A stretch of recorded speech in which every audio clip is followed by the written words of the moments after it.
Hey all. So VRChat just recently had their first developer live stream since 2019, and oh boy was it jam-packed with nearly 2.5 hours worth of new features and concepts being shown off. Many of the announcements are things we've been waiting for a long time, so there's a whole lot to look forward to. With that all being said though, let's get right into those announcements. So the first announcement I'd like to talk about, and one I'm definitely the most excited about, Avatar Dynamics. Yeah, you can probably see why I'm flipping my fucks. To put it simply, VRChat is developing their own in-house dynamic bones script, currently being called Physics Bones, and they are pretty sweet. Physics Bones will not only allow users to play and interact with other people's Physics Bones, but also grab and move them. And yes, there will be a section in the UI that will let you prevent other users from interacting with your avatar if you don't want them to. With the introduction of Avatar Dynamics, all avatar hands, as well as some other body parts, will have colliders by default. These colliders will also be able to trigger things like sounds and particles, as demonstrated here. And for the cherry on top of this, Physics Bones, when compared to Dynamic Bones, use more than one thread of your CPU and are apparently 10 times more performant. 10! That's a big ass number!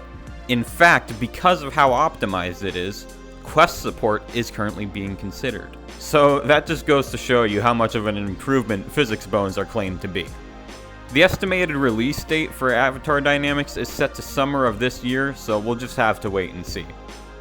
Next, an update on the new VRChat UI. Yes, let's go! To begin with, the quick menu has been completely redone. It's been heavily polished and made much more reactive to actions like hovering over buttons or switching tabs. Skinning the UI will also be possible at some point. There's a whole lot of changes, so here's a video VRChat provided explaining it in further detail. This is the new quick menu that's coming as part of the UI 1.5 update. As you can see, we gave everything a fresh coat of paint, we added some icons, and made everything much more reactive when you hover over it. The Launchpad contains the most commonly used actions and destinations, as well as an area for banners at the top. We can use this area to let you know when a new build is released, or upcoming features, or events that are coming soon. But it can be more than banners. We can serve you entire articles to help onboard new users, or go to an event just by clicking on the banner. We can automatically take you to the first open instance of that event. Pretty cool. Next we have the notifications tab, which you're already pretty familiar with. Then we have all of the camera actions. The Here tab contains information about the current instance that you're in, such as all the users in the instance with you. And you could click on a user to send a friend request, or report, or block, or do a number of other things as well. Then we have the settings menu, which combines the UI elements menu from the current quick menu along with the debug information. And we have the audio settings menu. I can change my current mic, I can change my mic volume, and I can adjust several other volume settings from here instead of having to go to the main menu to do it. You can see we have a right wing and a left wing. Clicking it brings out a list of different types of wings that I can show, starting with the avatar wing. This contains a list of all your avatars, and you can switch avatars at a button click. Next is emotes.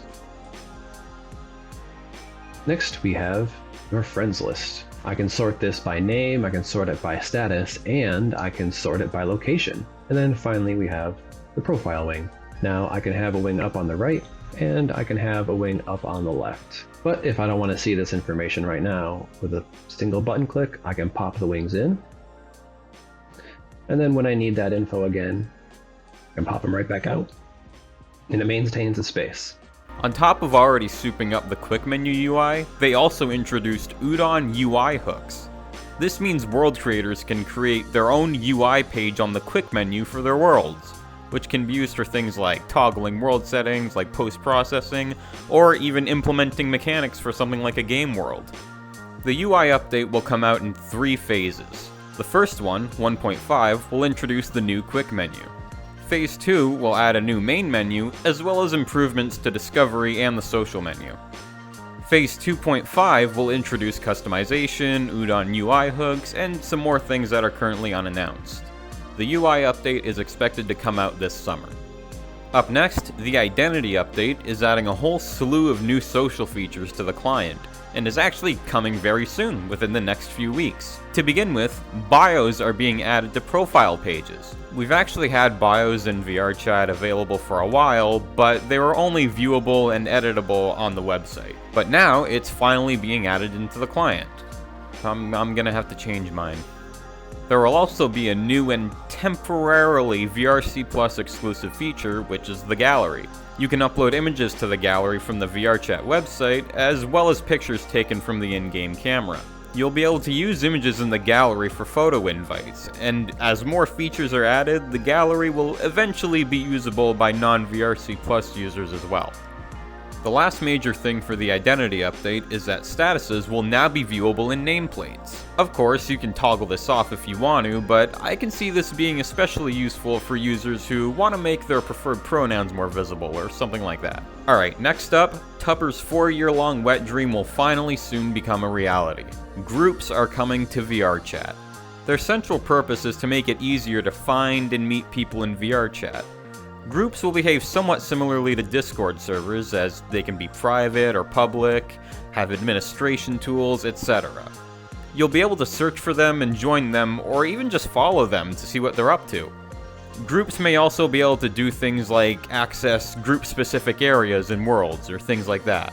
It doesn't seem like that's totally set in stone yet, but there also isn't currently anything to show off for groups. But they're meant to be released sometime this year. Moving on, the creator economy. Essentially, VRChat is working on a way for you to subscribe to other users, sort of in the way that VRChat Plus works. Its main goal is to provide a way to support people like avatar and world creators, but you can actually subscribe to anyone. That means you can support any kind of creator in-game. Hint hint, nudge nudge. User-to-user subscriptions are the only method of payment that will be available for the time being, as they feel it's the most flexible option. Next, a lot of stuff related to Udon was announced.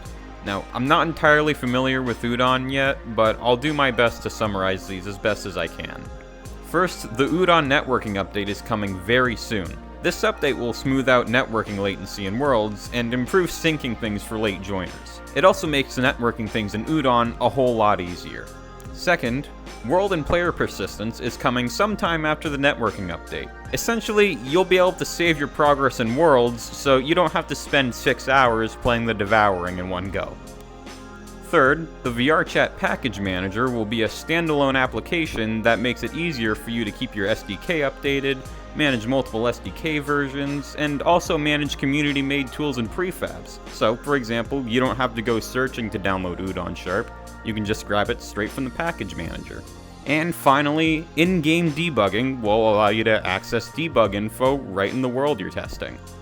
Alright, these next few topics are a little bit less exciting, but are still quite worth mentioning. First off, World Jams are coming to VRChat, which will be time-limited creation challenges with technical and creative themes, similar to game jams on sites like GameJolt and itch.io. The first World Jam will happen in May, with high-ranking worlds being placed on a special row in the Worlds tab. Next, DevLabs is a new banner under which VRChat will share info about experimental features they are working on. These experiments may or may not make it into the game, but one that is for sure going in is what's called OSC input and output.